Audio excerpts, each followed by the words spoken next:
يجيب المضطر إذا دعاه ويكشف السوء. وقال الله تبارك وتعالى ادعوا ربكم تضرعا وخفية إنه لا يحب المعتدين.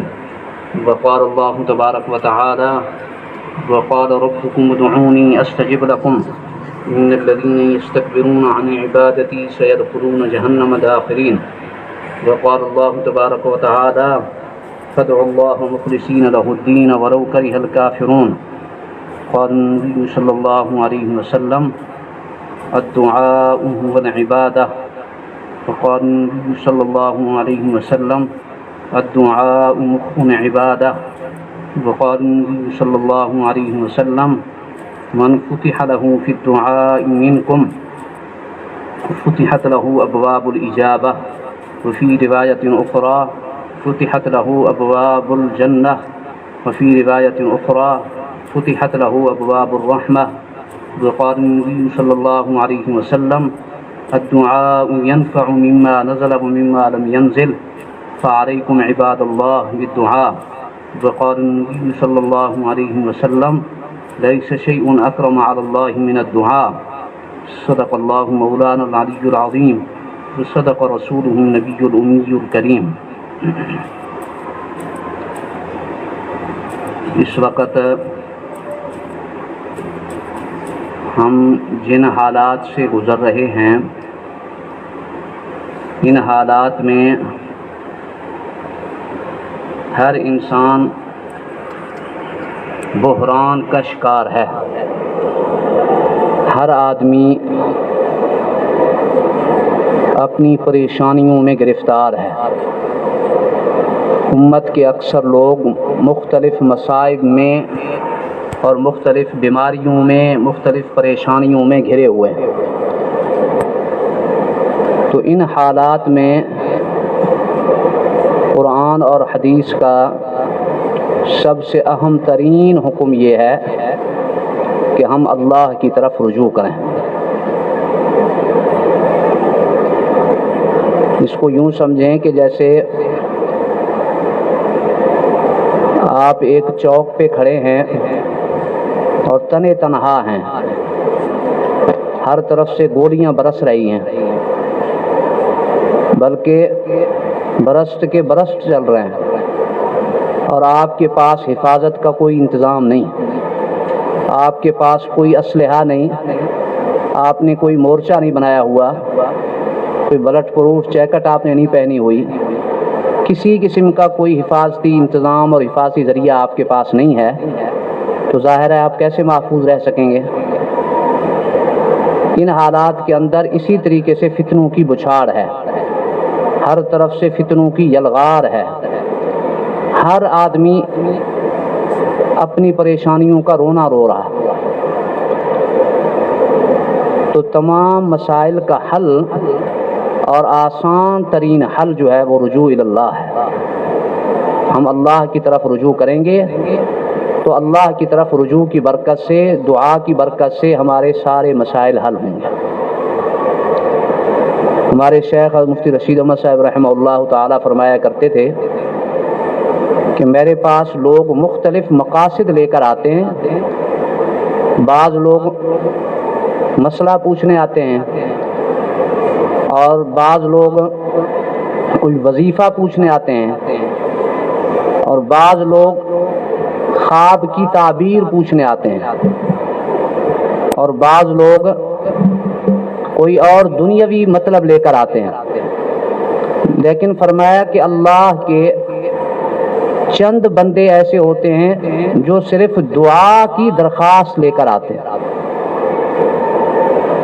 تو حضرت رحمہ اللہ فرمایا کرتے تھے کہ جو اللہ کے یہ چند بندے صرف دعا کی درخواست لے کر آتے ہیں یہ میرے سب سے بڑے محسن ہیں. میں ان کو اپنا سب سے بڑا محسن سمجھتا ہوں اس لیے کہ انہوں نے مجھ سے دعا کی درخواست کر کے مجھے سب سے اونچے دربار میں پہنچا دیا ہے. یہ حضرت کے الفاظ ہوتے مجھے یاد ہے اچھا. انہوں نے مجھ سے دعا کی درخواست کر کے مجھے سب سے اونچے دربار میں پہنچا دیا. جب مجھ سے یہ دعا کی درخواست کریں گے تو میں دعا کے لیے ہاتھ اٹھاؤں گا. تو دعا کے لیے ہاتھ اٹھاتے ہی سب سے اونچے دربار کے ساتھ خود بخود میرا رابطہ جڑ جائے. تو فرمایا کہ یہ لوگ ہمارے صحیح محسن ہیں جو ہم سے دعا کی درخواست لے کے آتے ہیں. نبی کریم صلی اللہ علیہ وسلم نے ارشاد فرمایا دعا عبادت کا مغز اور نچوڑ ہے. ایک روایت میں فرمایا الدعاء هو العبادہ، دعا ہی عبادت ہے صحیح معنوں میں. اور دوسری جگہ فرمایا الدعاء مخ العبادہ، دعا عبادت کا مغز اور نچوڑ ہے. اور ایک تیسری حدیث میں فرمایا لیس شیء اکرم علی اللہ من الدعاء، اللہ تعالیٰ کی بارگاہ میں، اللہ تعالیٰ کے نزدیک دعا سے بڑھ کر کوئی چیز معزز ہے ہی نہیں. اور ایک حدیث میں فرمایا من فتح لہ فی الدعاء منکم، جس شخص کو دعا کی توفیق مل گئی فتحت لہ ابواب الاجابہ، اس کے لیے قبولیت کے دروازے کھل گئے. اسی حدیث کی دوسری روایت میں ہے فتحت لہ ابواب الرحمہ، اس کے لیے رحمت کے دروازے کھل گئے. اور ایک حدیث روایت میں ہے فتحت لہ ابواب الجنہ، اس کے لیے جنت کے دروازے کھل گئے. گویا جس کو اللہ تعالیٰ مانگنے کی توفیق دے رہے ہیں، اپنی بارگاہ میں ہاتھ اٹھانے کی توفیق دے رہے ہیں، یہ سمجھ لیں کہ اللہ نے اس کو نوازنے کا فیصلہ فرما لیا. اللہ نے اس کو نوازنے کا فیصلہ فرما لیا ہے، اس کو اپنی نگاہ رحمت سے دیکھا ہے، اس لیے اللہ اس کو مانگنے کی توفیق دے رہا. اور آپ تجربہ کر کے دیکھ لیں کہ ہر ایک کو مانگنے کی توفیق ہی نہیں ہوتی. اور عموماً لوگوں کا مزاج یہ ہے کہ لوگ دعا مانگتے نہیں بلکہ پڑھتے ہیں. دعا ہم سے پڑھ رہے ہوتے ہیں. آپ نے مشاہدہ کیا ہوگا اکثر ہمارے ہاں مساجد کے اندر بھی یہی صورتحال ہے. نمازوں کے اندر ائمہ حضرات باواز بلند دعائیں پڑھ رہے ہوتے ہیں اور سننے والوں کو کوئی پتہ نہیں ہوتا کہ اللہ سے کیا مانگا جا رہا ہے. ہاں جی، وہ ایسے ہی بس سنی سنائی پر آمین آمین کہہ رہے ہوتے ہیں. اور خود جب دعا کرتے ہیں تو اس وقت بھی بس انہیں چند دعائیں جو رٹی ہوئی ہیں بس انہی کو مانگتے ہیں. دعا کا مفہوم کو کوئی پتہ نہیں ہے کہ دعا کس طریقے سے مانگنی ہے، دعا کی حقیقت نصیب ہی نہیں ہے. تو دعا آج کل لوگ پڑھتے ہیں مانگتے نہیں، حالانکہ حقیقت یہ ہے کہ دعا مانگنے کی چیز ہے. دعا نام ہے دل کی پکار کا. جو دل کا درد ہے وہ آپ اللہ کے سامنے رکھ دیں. بس دل کی پکار اللہ کے سامنے رکھیں گے تو اللہ تعالیٰ اس کو یقیناً قبول فرمائیں. آج ہماری دعائیں جو قبول نہیں ہو رہی اس کی ایک بنیادی وجہ یہ ہے کہ ہم غفلت کے ساتھ دعا کرتے ہیں. اور حدیث میں فرمایا کہ غافل دل کی دعا کو اللہ رد فرماتے ہیں. غافل دل کی دعا قبول ہی نہیں ہوتی.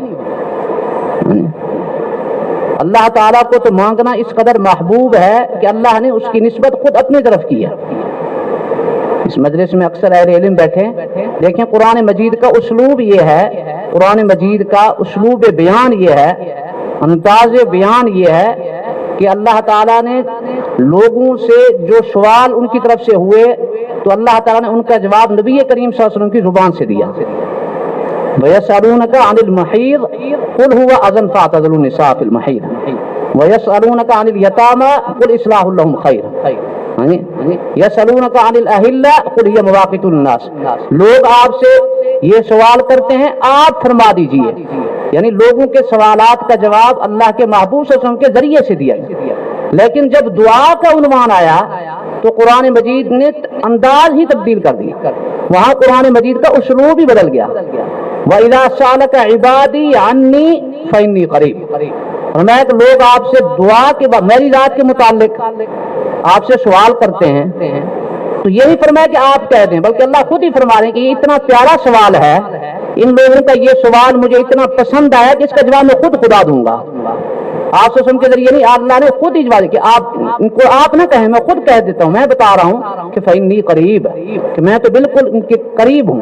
دوسری جگہ ونحن اقرب الیہ من حبل الورید، میں تو شارک سے بھی زیادہ قریب ہوں. اجیب دعوت الداعی اذا دعان، جب لوگ مجھے پکارتے ہیں تو میں پکارنے والوں کی پکار کو خود قبول کرتا ہوں، خود سنتا ہوں، اس کا جواب دیتا ہوں. دنیا کے اندر بھی لوگ دیتے ہیں اور لوگوں سے لوگ سوال بھی کرتے ہیں، لیکن خالق اور مخلوق سے مانگنے میں بھی فرق ہے اور خالق اور مخلوق کے دینے میں بھی فرق ہے. ہمارا مشاہدہ ہے کہ آپ کسی آدمی سے سوال کریں، ایک دفعہ سوال کریں گے تو دے دے گا، دوسری دفعہ سوال کریں گے تو تھوڑے ناگواری کا اظہار کرے گا، تیسری دفعہ اگر اس سے مانگیں تو کنی کترائے گا، اور اگر چوتھی دفعہ بھی اس کے پاس چلے جائیں تو وہ ناراض ہونا شروع ہو جائے گا، یار تم عجیب آدمی میرے پیچھے ہی پڑ جاؤ لے، اور کوئی تمہیں بندہ نظر نہیں آتا، میرے ہی پیچھے لگ گئے ہو تم۔ تو بار بار مانگنے پہ انسان ناراض ہو جاتا ہے، لیکن اللہ تعالیٰ کا قانون یہ ہے کہ جو اللہ تعالیٰ سے جتنی مرتبہ مانگے گا اللہ اس میں خوش ہوتا ہے۔ ایک دفعہ مانگے گا دیں گے، دوسری دفعہ دیں گے پھر دیں گے، تیسری دفعہ پھر دیں گے۔ جو جتنا مانگتا ہے اور اللہ ہی سے مانگتا ہے، ہاں، اور ہر وقت اللہ سے مانگتا ہے، اللہ اس پہ ناراض ہونے کی وجہ اور زیادہ خوش، اس کو اپنا محبوب بنا لیتا ہے۔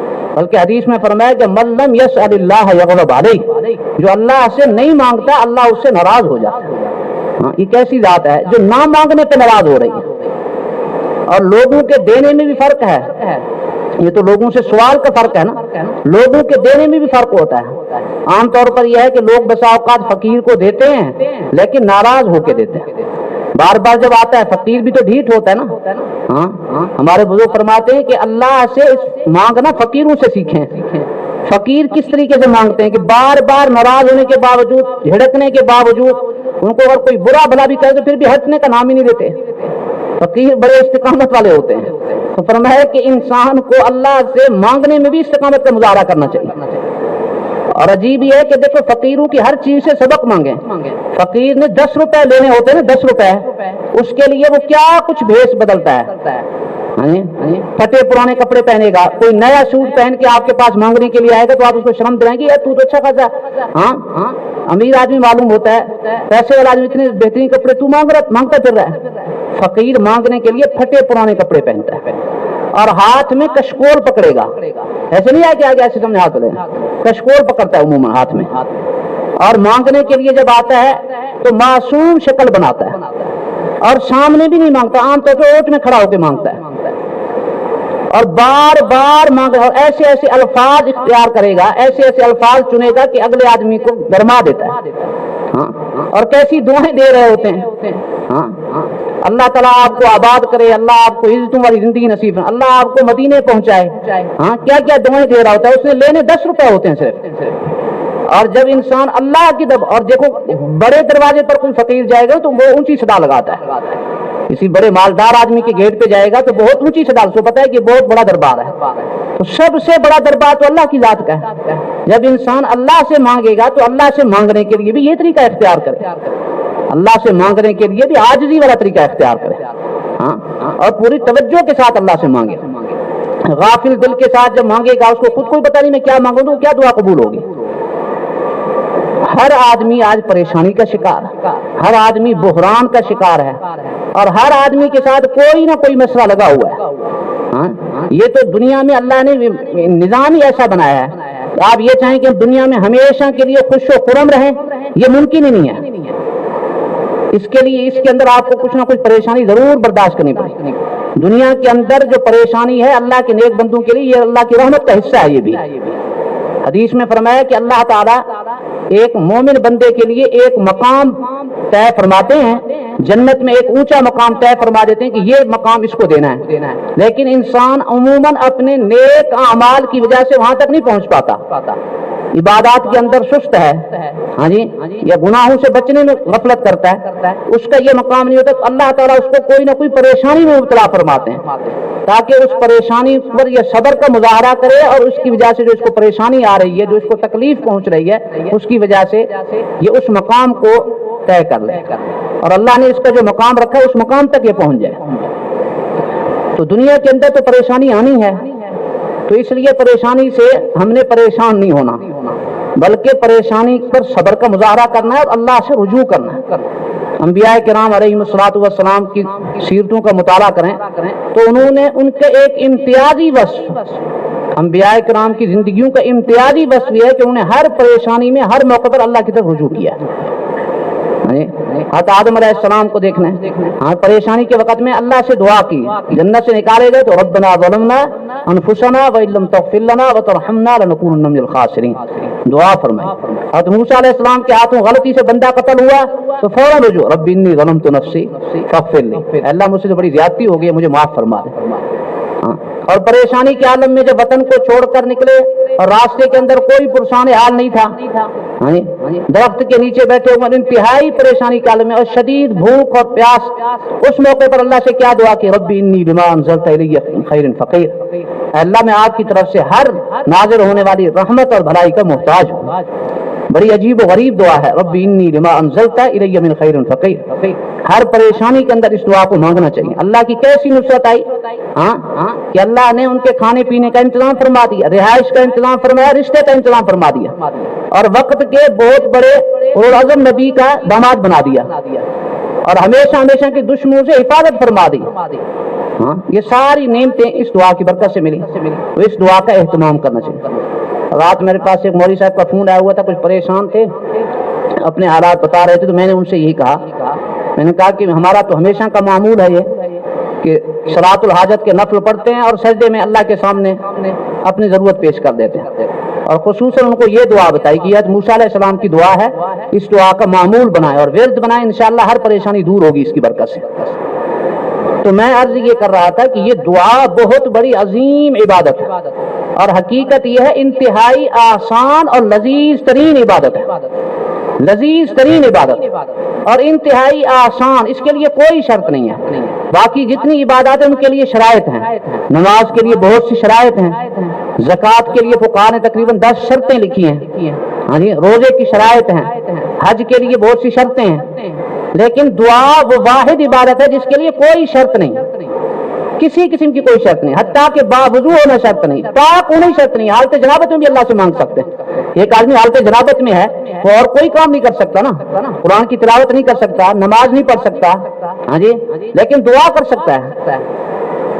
کوئی مخصوص جگہ شرط نہیں ہے اس کے لیے، کوئی مخصوص جگہ شرط نہیں ہے، کسی قسم کی کوئی پابندی، ہر حال میں، ہر وقت، ہر کیفیت میں اللہ سے مانگ سکتے ہیں۔ کتنی آسان ہے بات۔ حکیم الامت مولانا اشرف علی تھانوی رحمہ اللہ وقت کے مجدد تھے، اللہ نے کتنی بڑی دینی خدمت لی ان سے، بڑی علمی خدمات ہیں، سینکڑوں تصانیف ہیں ان کی، لاکھوں لوگوں کی اصلاح کا ذریعہ بنے وہ، بہت بڑی خانقاہ، عالمی خانقاہ تھی حضرت کی، مدرسہ بھی تھا، اتنی بڑی دینی خدمات۔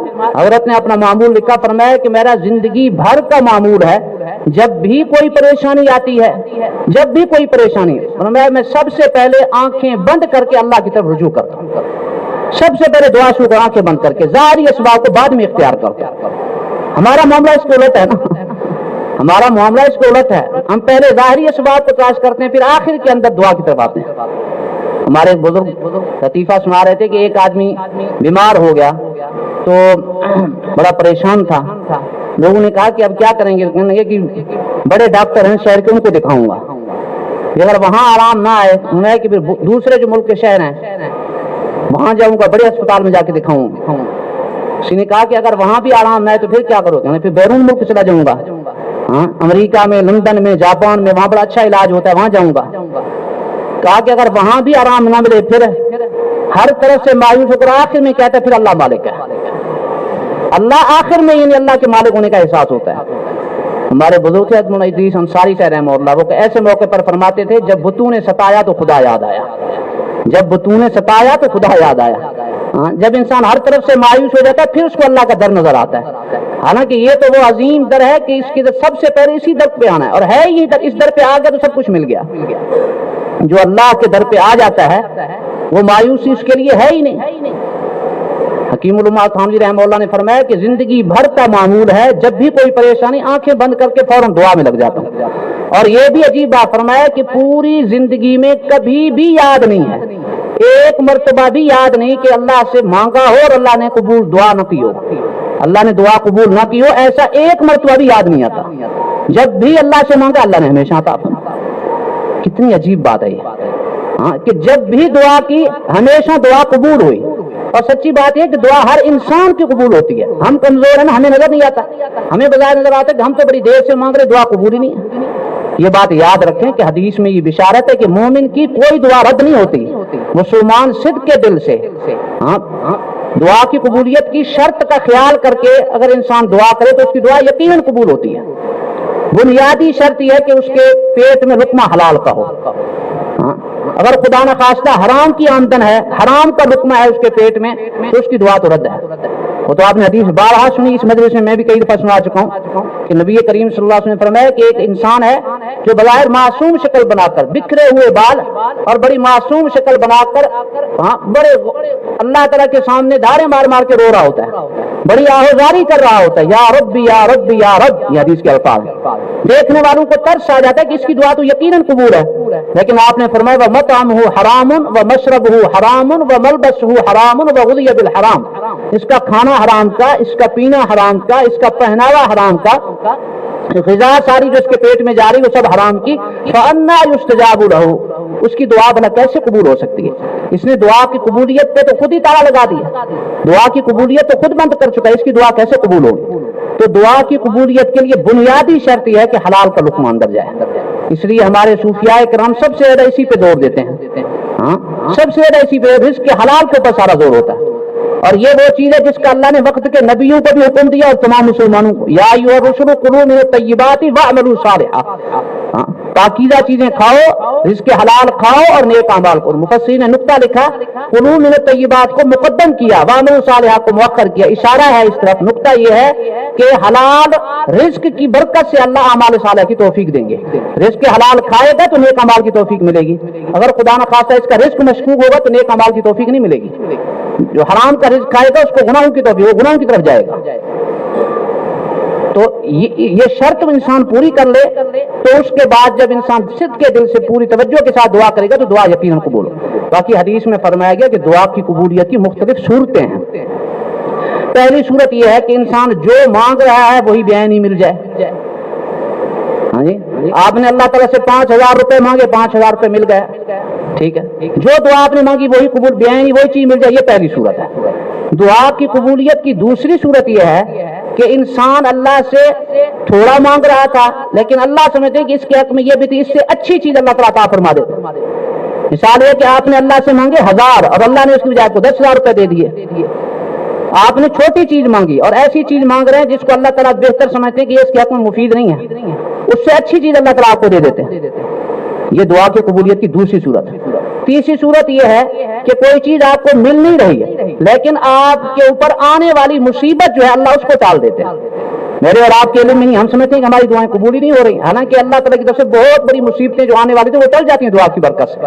اس لیے نبی کریم صلی اللہ علیہ وسلم نے فرمایا ان الدعاء ينفع مما ينزل ومما لم ينزل کے الفاظ، فرمایا کہ آئی ہوئی مصیبت میں بھی دعا مفید ہے اور جو مصیبتیں ابھی نہیں اتری آنے والی تھی ان کے لیے بھی دعا مفید ہے۔ جو مصیبت آپ کے اوپر آ چکی ہے دعا کی برکت سے وہ مصیبت ٹلے گی انشاءاللہ، اور جو مصیبت نہیں آئی دعا کی برکت سے اللہ تعالیٰ آنے والی مصیبتوں سے حفاظت فرماتا ہے۔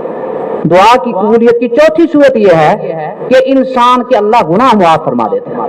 ایک انسان دعا کر رہا ہوتا ہے لیکن ساتھ ساتھ اس کی زندگی گناہوں میں تو تھوڑی ہوئی ہے، اللہ کی نافرمانی والی زندگی بسر کر رہا ہے، تو اس کو پتہ ہی نہیں چلتا دعا کی برکت سے اللہ تعالیٰ اس کے گناہ معاف فرما رہے ہیں۔ اور قبولیت دعا کی پانچویں اور آخری صورت یہ ہے کہ دنیا میں اس کو کچھ بھی نہیں ملتا اور انسان بسا اوقات مایوس ہو جاتا ہے، لیکن حقیقت میں سب سے بڑی دعا کی قبولیت کی صورت یہ ہے، سب سے بڑا فائدہ یہ ہے کہ اللہ تعالیٰ اس کی دعاؤں کو ذخیرہ فرما رہے ہوتے ہیں، اس کے لیے جمع ہو رہی ہوتی ہیں دعائیں۔ جب انسان آخرت میں جائے گا تو حدیث میں ہے کہ نیکی کے انبار دیکھے گا، نامہ اعمال میں نیکیوں کے ڈھیر دیکھے گا، وہ خود حیران ہو کر پوچھے گا کتنی نیکیاں تو میری نہیں تھیں، تو فرشتے بتائیں گے کہ یہ جو دنیا میں تم دعائیں مانگتے رہے، جو اللہ کے سامنے گڑ گڑاتے رہے، تم تو مایوس تھے کہ کچھ بھی نہیں، یہ ساری دعائیں تمہاری یہ جمع ہو گئی ہیں، یہ آج اسی شکل میں نامہ اعمال میں جمع ہے ساری دعائیں۔ تو انسان اس وقت یہ تمنا کرے گا کاش کہ دنیا میں میری کوئی دعا قبول نہ ہوتی، ساری دعائیں آخرت میں ذخیرہ ہو جاتی۔ ہمارے بزرگ عارف باللہ حضرت شاہ حکیم اختر صاحب رحمہ اللہ فرمایا کرتے تھے انسان رو رہا ہوتا ہے، دعائیں کر رہا ہوتا ہے، مہینوں گزر جاتے، انسان کی دعا بظاہر قبول نہیں ہوتی، انسان مایوس ہو جاتا ہے، لیکن فرمایا کہ حقیقت میں پہلی دفعہ دعا کرتے ہی اس کی دعا قبول ہو گئی تھی، لیکن ظاہری طور پر دعا کی قبولیت کے آثار اس لیے ظاہر نہیں ہو رہا ہے کہ اللہ تعالیٰ کو اس کا یہ رونا پسند ہے، اللہ تعالیٰ کو اس کے رونے والی ادا پسند ہے، اللہ تعالیٰ کو اس کی ادا پسند ہے۔ اللہ تعالیٰ فرماتے ہیں کہ اس کو بھی رونے دو، اس کو اور رونے دو، اس کا رونا مجھے پسند آ رہا ہے، اور اس رونے کی برکت سے اس کی منزل بہت آگے چل رہی ہوتی ہے، اس کا مقام اللہ کے بہت اونچا ہو رہا ہے تو اس کو احساس ہی نہیں ہوتا۔ اللہ کو رونا بہت پسند ہے۔ حضرت مولانا محمد قاسم نانوتوی رحمہ اللہ فرمایا کرتے تھے اللہ کی بارگاہ میں سب کچھ ہے، ایک چیز اللہ کی بارگاہ میں نہیں ہے۔ یہ ملفوظ یاد رکھنا نوتوی رحمہ اللہ کا، فرمایا کہ اللہ کے دربار میں، اللہ کی بارگاہ میں ہر چیز ہے، لیکن ایک چیز اللہ کی بارگاہ میں نہیں ہے۔ اور یہ دنیا کا بھی دستور ہے کہ انسان کے پاس جو چیز نہیں ہوتی اس کی قیمت بڑھ جاتی ہے، مارکیٹ میں جو چیز کم ہوتی ہے اس کی قیمت زیادہ ہو جاتی ہے نا۔ تو اللہ کی بارگاہ میں ایک چیز نہیں ہے، وہ ہے گریہ ازاری، وہ ہے عاجزی اور ندامت۔ ہاں اللہ کے ہاں بندے کا رونا، یہ عاجزی جو ہے، یہ گریہ ازاری اور ندامت جو ہے یہ اللہ کی، کیونکہ اللہ کی بارگاہ میں تو بڑائی ہی بڑائی ہے نا۔ اللہ کی شان وَلَهُ الْكِبْرِيَاءُ فِي السَّمَاوَاتِ وَالْأَرْضِ، ہاں ساری بڑائی اللہ کے شائن ہے۔ اللہ تعالیٰ کے پاس عاجزی نہیں ہے، فرمایا جو چیز انسان کے پاس نہیں ہوتی اس کی بڑی قدر ہوتی ہے۔ تو اللہ تعالیٰ کے سامنے جو عاجزی کا مظاہرہ کرے گا، ندامت کا مظاہرہ کرے گا، سچے دل سے اللہ سے مانگے گا، اللہ تعالیٰ اس کی قدر فرماتے ہیں۔ حضرت جامی رحمہ اللہ کا شعر ہے، چار چیز آوردام شاہا کہ در گنج تو نیست، عاجزی و بے کسی عذر و گناہ آوردام۔ اے اللہ میں چار چیزیں آپ کی بارگاہ میں ایسی لایا ہوں جو آپ کی بارگاہ میں نہیں ہے۔ مفہوم تو ایک ہی ہے چاروں چیزوں کا، لیکن الفاظ مختلف ہیں۔ ایسی چار چیزیں جن سے آپ کا دربار خالی ہے، وہ میں آپ کی بارگاہ میں لایا ہوں۔ عاجزی، بے کسی، توبہ اور استغفار اور گناہ میں یا اللہ آپ کی بارگاہ میں لے کے آیا ہوں۔ آپ کی بارگاہ تو یا اللہ ان چاروں چیزوں سے خالی ہے، اس لیے آپ اسے قبول فرمانا۔ انسان اللہ کے سامنے رو رہا ہوتا ہے، اللہ کو اس کے رونے کی ادا پسند ہوتی ہے۔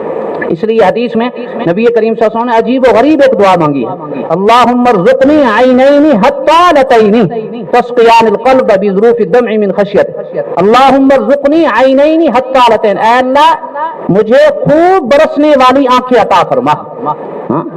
حطالتین، حطالہ مبالغہ کا چیز ہے، خوب برسنے والی آنکھیں، خوب یا اللہ مجھے برسنے والی آنکھیں عطا فرما۔ اللہ تعالیٰ کو یہ برسنے والی آنکھیں پسند ہیں، اللہ کے محبوب سے اسے مانگ رہے ہیں۔ یہ نہیں فرمایا کہ اللہ مجھے برسنے والی، فرمایا خوب برسنے والی آنکھیں عطا فرما۔ حضرت مولانا یوسف الدہانی رشید رحمہ اللہ فرمایا کرتے تھے کہ بندے کی طرف سے عاجزی اور انکساری یہ بندے کی طرف سے سب سے بڑی سوغات ہے۔ سب سے بڑی سوغات انسان کے پاس یہ ہے کہ انسان اپنی عاجزی کا مظاہرہ کرے اللہ کے سامنے۔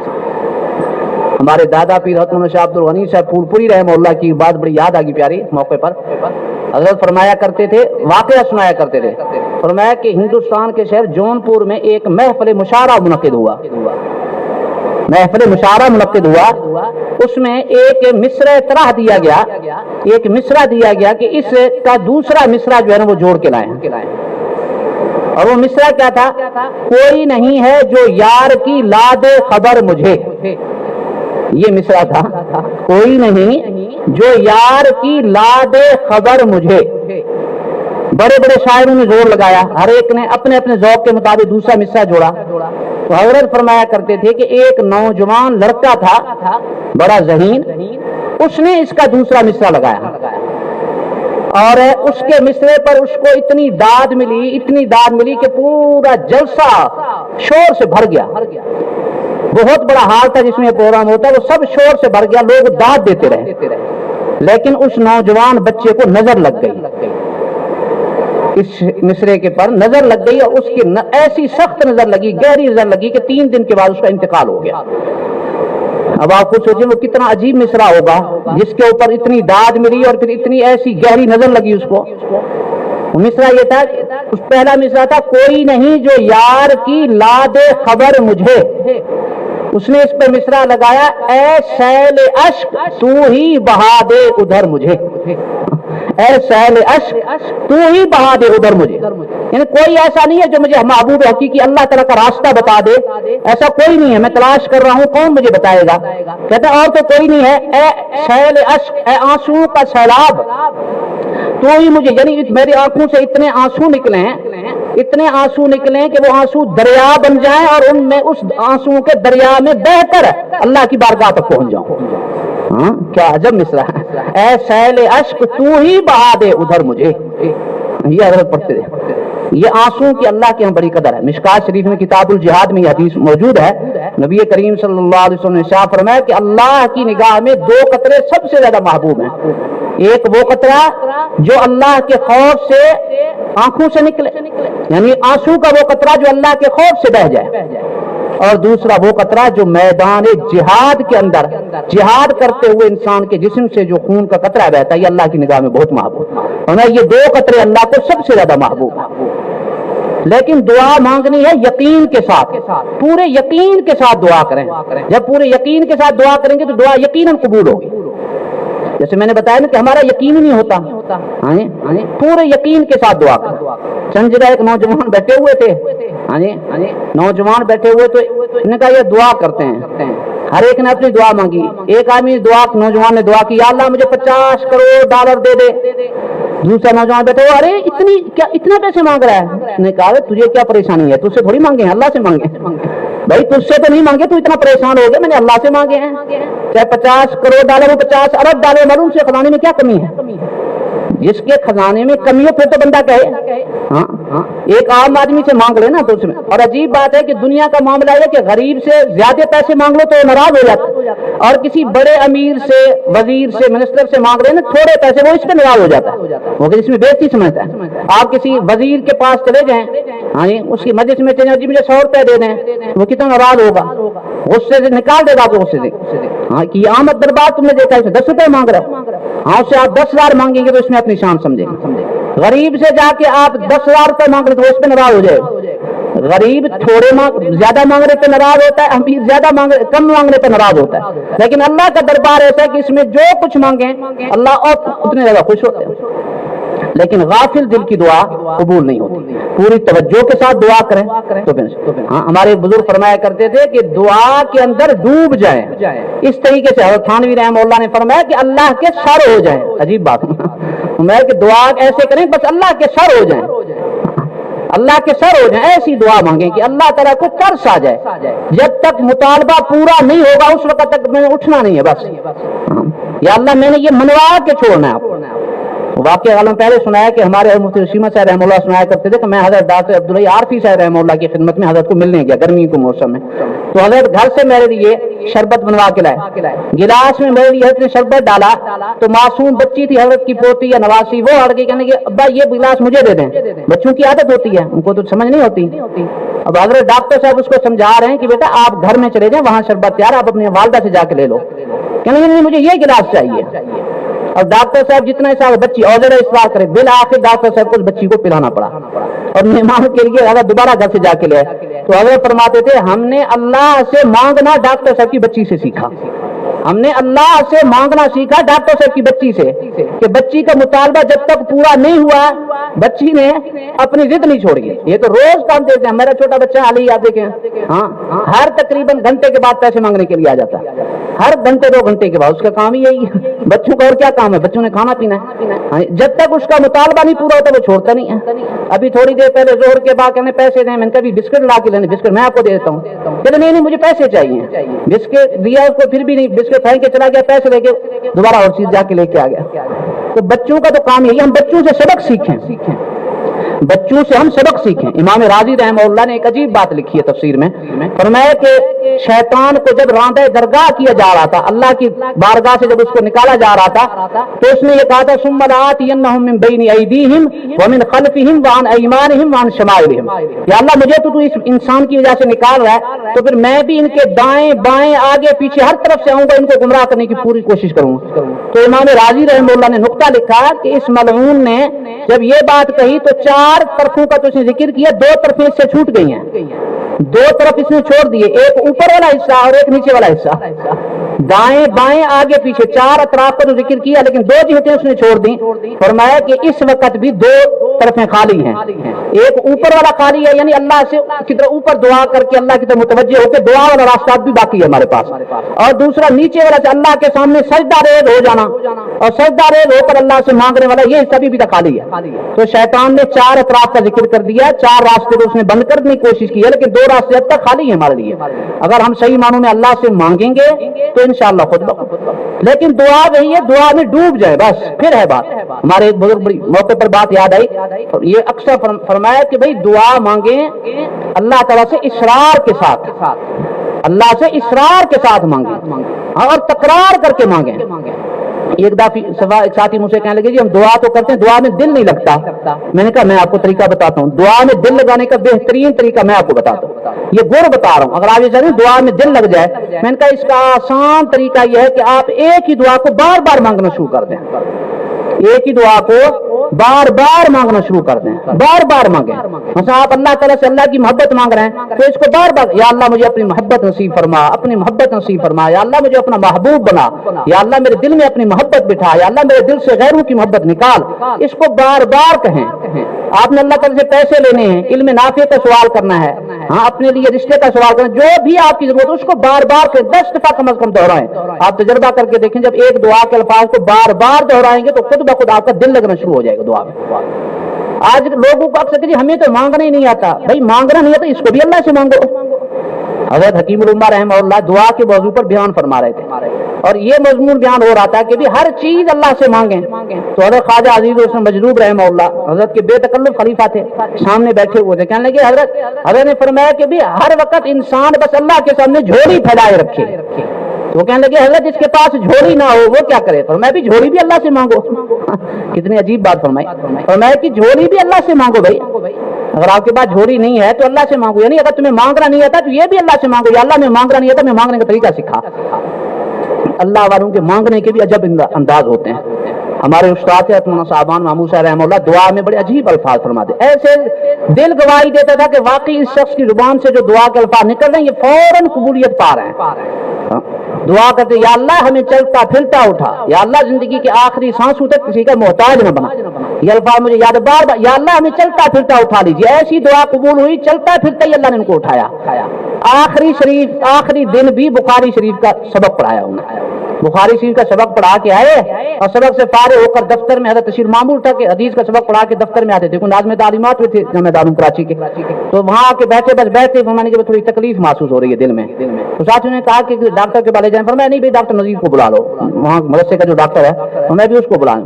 وہ آئے بس تھوڑی دیر میں چند لمحوں میں بس کلمہ پڑھتے پڑھتے اللہ تعالیٰ کی بارگاہ میں پہنچ گئے. خود چل کے گئے, چل کے واپس آئے. تو دعا کیسی قبول ہوئی؟ یا اللہ چلتا پھرتا اٹھائیے, ہمیں کسی کا محتاج نہ کیجیے. اور یہ بات اکثر بتاتا ہوں کہ ہمارے بزرگ صوفی سرور صاحب رحمہ اللہ دعا کرتے تھے کہ یا اللہ اب سے لے کر دخول جنت تک کا پورا راستہ عافیت اور سہولت کے ساتھ طے کروا دیں. کتنی پیاری دعا کو چیز رہ گئی ہے, سب کچھ ایک دعا میں مانگ لیا. یا اللہ اب سے لے کر دخول جنت تک کا پورا راستہ عافیت اور سہولت کے ساتھ طے کروا دیں. سبحان, کیا عجیب دعا ہے. ہمارے بزرگ دعا کرتے ہیں یا اللہ موت کی گھڑیاں آسان فرما, یا اللہ موت کی گھڑیاں آسان فرما, یا اللہ موت کی گھڑیاں آسان فرما. اس دعا کو بار بار. حضرت یوسف الدیانی شیخ رحمہ اللہ کے میں حالات میں پڑھ رہا تھا تو حضرت کی دعا نظر سے گزری, بڑی پسند آئی, میں نے یاد کر لی. حضرت دعا میں مانگتے یا اللہ ہمیں سعادت والی طویل زندگی اور شہادت والی مقبول موت نصیب فرما. کتنی پیاری دعا ہے. یا اللہ ہمیں سعادت والی طویل زندگی اور شہادت والی مقبول موت نصیب فرما. سبحان.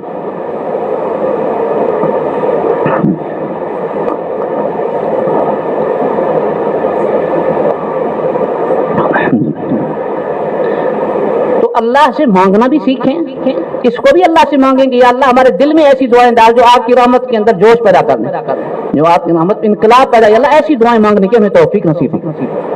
اور اس کے لیے دعا کے لیے کوئی مخصوص الفاظ ضروری نہیں ہے, آپ اللہ سے ہر چیز مانگیں.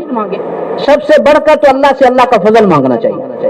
اللہ کا فضل مانگیں سب سے زیادہ, یا اللہ مجھے اپنا فضل عطا فرما. اس کے لیے حدیث مختصر اللہم انی اسألک من فضلک, یہ دعا کریں اللہم انی اسألک من فضلک العظیم. ہاں سب سے زیادہ اللہ سے اللہ کا فضل مانگنا چاہیے, اور قبولیت مانگنی چاہیے. اور اللہ سے اخلاص مانگیں. جتنی ہم عبادتیں کر رہے ہیں اگر خدا نہ خاصہ اخلاص نہ ہو تو سب کچھ غارت ہے. اسی اللہ سے اخلاص مانگو, یا اللہ ہمیں اخلاص نیت نصیب فرما. اللہ سے اللہ کا فضل مانگے, اللہ سے اللہ کی محبت مانگے, یہ سب سے بڑی چیز ہے. اللہ سے اللہ کی محبت مانگے اور عافیت مانگے, دونوں جہانوں کی عافیت مانگے اللہ تعالیٰ سے. ہاں یا اللہ ہمیں دونوں جہانوں کے اندر عافیت نصیب فرما, دنیا اور آخرت کا چین نصیب فرما, دنیا اور آخرت کا سکون نصیب فرما.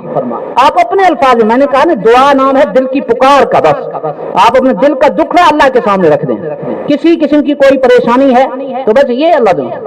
حضرت ابا جی نے مجھے بار فرمایا کہ میں اللہ کے سامنے یہ دعا, یا اللہ میں تو تیرے در کا مانگتا ہوں, یا اللہ میں تو آپ کے در کا منگتا ہوں، یا اللہ میں آپ کے در کا فقیر ہوں، یا اللہ میں آپ کے در کا بھکاری ہوں، یا اللہ میں آپ کے در کا سوالی ہوں۔ رب یہ بھی فرماتے ہیں کہ بھی دعا جو ہے اس کی طاقت ایٹم بم سے زیادہ ہے، ایٹم بم سے بھی زیادہ طاقت ہے دعا کی، اور سچی بات یہی ہے دعا کے تو دعا کی برکت سے دنیا اور آخرت کے سارے مسئلے حل ہو جاتے ہیں۔ جس چیز کی برکت سے دنیا اور آخرت کے سارے مسئلے حل ہو جائیں اس سے بڑی اور کیا چیز طاقتور ہو سکتی ہے؟ حدیث میں فرمایا کہ دعا جو ہے یہ مومن کے پاس سب سے بڑا اسلحہ ہے، سب سے بڑا قیمتی زیور جو ہے، سب سے بڑا قیمتی اسلحہ یہ مسلمان کے پاس دعا ہے۔ دعا سے بڑھ کر کوئی چیز طاقتور نہیں۔ ہم اپنے ہر مسئلے کو اللہ کی بارگاہ میں، آج افسوس سے کہنا پڑتا ہے کہ لوگوں کی نگاہیں لوگوں کی جیبوں پر لگی ہوئی ہیں، ہماری نگاہیں مخلوق کی جیبوں کے اوپر ہیں، تما کرتے ہیں مخلوق سے مانگتی ہے، اللہ سے کیوں نہیں مانگتے لوگ؟ ہاں میں نے بتایا کہ لوگ ہمارے ایک بزرگ یہاں جب مرکز میں شب جمعہ میں بڑی پیاری بات فرمانے لگے، اسی بات کو مضمون کو بیان فرما رہے تھے، ایک عالم فرمانے لگے بھی دیکھیں مخلوق کے پاس آپ جائیں گے مانگنے کے لیے، پہلے تو یقین نہیں ہے پتہ نہیں دے گا یا نہیں دے گا، پھر اگر دے گا بھی صحیح تو تھوڑا دے گا، عموماً لوگ تھوڑا ہی دیتے ہیں، زیادہ تو کوئی نہیں دیتا نا، اور پھر تیسرا احتمال یہ بھی ہے کہ کسی زندگی کے کسی موڑ پر کسی موقع پر آپ کو احسان بھی جتلائے گا، ہاں آپ اس کے سامنے بول نہیں سکتے، آپ کی گردن ہمیشہ جھکی رہے گی، احسان کے طرح آپ دبے رہیں گے، کسی موقع پر آپ کا تانا بھی دے سکتا ہے کہ اچھا میں نے تو آپ کو فلاں موقع پر تم سے آج تم میرے سامنے بولتے ہو، اور میں کہ مخلوق سے مانگنے میں یہ ساری چیزوں کے احتمالات ہیں، لیکن اللہ کا در وہ در ہے کہ اس در پہ کوئی چیز کا احتمال ہے ہی نہیں، اللہ آپ کی ضرورت سے بڑھ کر آپ کو دیں گے۔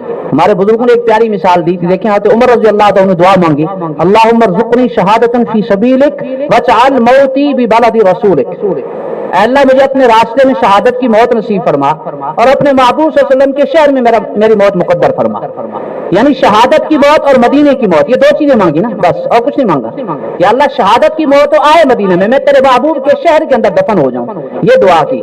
لیکن دیکھیں اللہ نے یہ ان کا ظرف تھا، انہوں نے اس کے مطابق دعا مانگی، اللہ تعالیٰ نے اپنی شان کے مطابق دعا کیسے قبول فرمائی؟ ان کو شہادت مدینہ منورہ میں ہوئی اور مسجد نبوی میں ہوئی اور مصلی نبی پر ہوئی اور حالت وضو میں ہوئی اور حالت نماز میں ہوئی، امامت کے دوران ہوئی، اور امام سب سے افضل ہوتا ہے، مقتدی سے افضل حالت میں ہوتا ہے امام، اور قرآن کی تلاوت کرتے ہوئے، سبحان اللہ، قرآن کی تلاوت کرتے ہوئے، ہاں کسی مدینہ کی کسی گلی کے اندر بھی تو شہادت آ سکتی تھی عورت کو، مدینہ کی کسی پہاڑی پر بھی تو شہید ہو سکتے تھے، ہاں جی کسی موقع پر غزوہ احد میں بھی تو شہید ہو سکتے تھے، کسی اور موقع پر شہید ہو سکتے تھے، کسی اور جگہ پہ کسی چٹان پر، ہر جگہ امکانات تھے، لیکن اللہ تعالیٰ نے سب سے بہترین موقع پر اور سب سے خوبصورت موت ان کو دی، اور جنت البقیع میں بھی تو دفن ہو سکتے تھے، انہوں نے تو دفن ہی مانگا تھا نا کہ مدینہ کے اندر دفن ہو جاؤں، جنت البقیع کا دفن نہیں دیا، اس سے بڑھ کر دیا نبی کریم صلی اللہ علیہ وسلم کے روضہ اطہر کے اندر، آپ کے قدموں کے اندر، روضہ انور کے اندر آپ کو دفن ہونے کی سعادت نصیب فرمائے۔ تو علماء نے یہ نقطہ لکھا ہے محدثین نے کہ انسان اللہ سے جو مانگتا ہے اللہ اس کے سوال سے زیادہ عطا فرماتے ہیں۔ ہم مانگ کے تو دیکھیں، اور سچی بات یہ کہ ہمیں دعا کا ذوق ہی نصیب نہیں ہے، ہم نے تو اس شہد کو بھی چکھا نہیں ہے۔ جو لوگ صحیح معنوں میں اس کا ذائقہ چکھ لیتے ہیں، اللہ سے مانگنے کی جن کو عادت پڑ گئی، صحیح معنوں میں جن کو دعا کا ذوق نصیب ہو گیا، تو سمجھ جائیں اس کو سب کچھ مل گیا۔ میں نے حدیث سنا دی کہ نبی کریم صلی اللہ علیہ وسلم فرمایا تم میں سے جس کو دعا کی توفیق مل گئی اس کے لیے رحمت کے دروازے کھل گئے، اور ایک روایت میں اس کے لیے قبولیت کے دروازے کھل گئے، اور تیسری روایت میں اس کے لیے جنت کے دروازے کھل گئے۔ یہ دعا کی عبادت تو ہے انتہائی لذیذ اور انتہائی آسان ترین عبادت، اس کے لیے کوئی شرط نہیں ہے، بس ہمیں یہ ہے کہ اللہ سے مانگنا آ جائے، ہمیں اللہ سے مانگنا آ جائے، اللہ سے مانگنے کی عادت پڑ جائے، ہر اپنی ضرورت اللہ کے سامنے رکھیں، تو اللہ سے ہر چیز مانگیں اور ہر وقت مانگیں اور ہر حال میں مانگیں اور خوب مانگیں، بڑی سے بڑی چیز مانگیں، اللہ سے معمولی چیزیں نہ مانگیں۔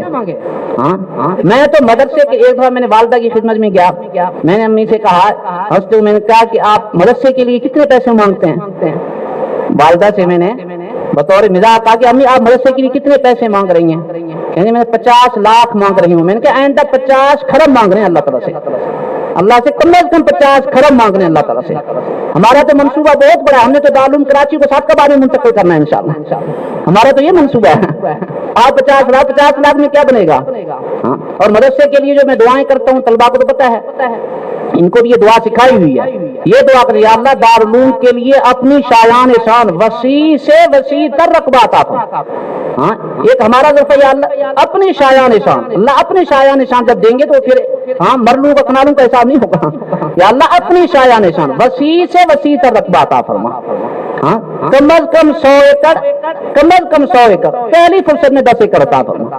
وہ ہم نے، اور یہ بھی بچوں سے کہتا ہوں کہ ہم نے انشاءاللہ دارالعلوم کی شاخ دنیا کے ہر ملک میں، ہر ملک کے ہر شہر میں، ہر شہر کے ہر ٹاؤن میں انشاءاللہ دارالعلوم کی شاخ بنانی ہے۔ اپنی سوچ کو وسیع رکھے، کیا خیال ہے؟ اللہ سے مانگیں۔ حضرت مولانا محمد الیاس صاحب رحمہ اللہ کا جب انتقال ہوا تو حضرت شیخ الحدیث مولانا زکریا صاحب رحمہ اللہ ان کے بیٹے مولانا یوسف صاحب سے فرمایا کہ یوسف، کیونکہ حضرت کے شاگرد بھی تھے اور داماد بھی تھے، فرمایا کہ یوسف چچا جان کی تو اپنی بات تھی، وہ تو بے درے خرچ کرتے تھے، تم ذرا سوچ سمجھ کے خرچ کرنا، تم نے خرچے میں احتیاط کرنی ہے، چچا جی والی بات نہ کرنا۔ تو مولانا یوسف صاحب نے کیا جواب دیا؟ سمجھنے لگے کہ بھائی جان لینے والا ہی تو بدلا ہے، دینے والا تو نہیں بدلا، لینے والا ہی تو بدلا ہے، دینے والا تو نہیں بدلا۔ اور شیخ الحدیث نے کہ اس بات نے مجھے بڑا متاثر کیا، میرا بچہ ہو کر اتنا بہترین جواب دیا کہ میں حیران ہو گیا، میرا شاگرد تھا لیکن اتنا پیارا جواب دیا کہ مجھے میری اصلاح ہو گئی کہ بات واقعی سچی ہے کہ لینے والا ہی تو بدلا ہے، دینے والا تو نہیں بدلا نا، دینے والی تو ذات وہی اللہ کی ذات ہے۔ تو بس ساری بات کا خلاصہ یہ ہے کہ ہم اس وقت جن حالات سے گزر رہے ہیں اس میں ہر آدمی بحران کا شکار ہے، ہر آدمی پریشانی کا شکار ہے، ہاں مصائب، حوادث اور فتنے، ہاں ایک فتنوں کی آگ لگی ہوئی ہے، اور فتنے بارش کی، ہاں بارش کی طرف، بارش کے قطروں کی طرف فتنے گر رہے ہیں، ہر طرف مصائب ہی مصائب۔ تو ان تمام مسائل کا حل رجوع اللہ، عبادت، توبہ اور استغفار، اللہ سے کی بارگاہ میں اپنے گناہوں کی معافی مانگے اور اللہ سے مانگے، جتنا اللہ سے مانگیں گے اتنی اللہ کی رحمت متوجہ ہوگی اور ہماری دنیا اور آخرت کی ساری ضرورتیں اللہ پوری فرمائیں گے۔ اللہ تعالی ہم سب کو اپنی محبت اور اپنے محبوب صلی اللہ علیہ وسلم کی سچی محبت اور کامل اتباع کی توفیق نصیب فرمائے اور دعا کا حقیقی ذوق نصیب فرما دیں۔ وآخر دعوانا الحمدللہ۔